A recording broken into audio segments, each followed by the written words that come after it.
What's for dinner? At my house, we're having what I call a leftover dinner.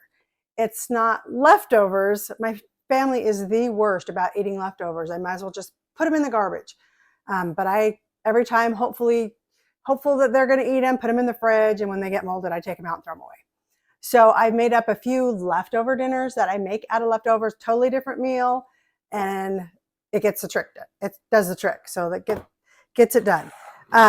So we had roast a couple days ago, and I saved the roast drippings. It's about a third of the pot, just depending on how much you're wanting to make. To that, I am going to add a quart of tomatoes. So that's 32 ounces if you're buying it by the can. If you do use a can, I would highly recommend doing like a little pinch of baking soda. That'll take some of the teeny taste out because tomatoes are so acidic that they absorb that teeny flavor. I'm going to blend mine because my kids are babies about finding chunks of tomato in their stuff. Not necessary, but if you have the same issues with your kids that I have with mine, you're going to want to blend these because they don't cook down enough to not have chunks of tomato in it. So I'm going to give it a quick blend just to break it up a little bit, and that's all I do.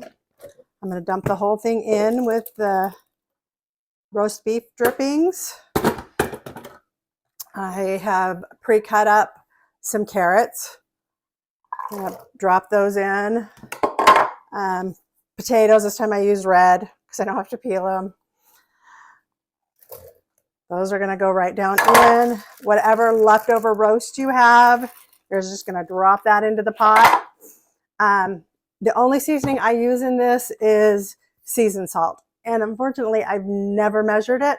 So just, I cover the top of it really good. Remember that your potatoes are going to suck up a lot of your seasoning, but it is easier to add salt than subtract it. So just kind of as you cook, before you serve, just kind of taste it. But this is the flavor that kind of pulls it all together. Now I'm gonna, this can be prepped the night before you go to work or leave for the day, and then just thrown in the crock pot, put it on low. It should be done by the time you get home for your family's meal. When everything's done cooking, I throw in a bag of frozen corn. And then you just kind of heat it until it's hot like the rest of your stew or soup or whatever you want to call it. But this is what my family's having for dinner tonight. Please put in the comments what you're making, recipes if you have them, and I will be back tomorrow with what's for dinner.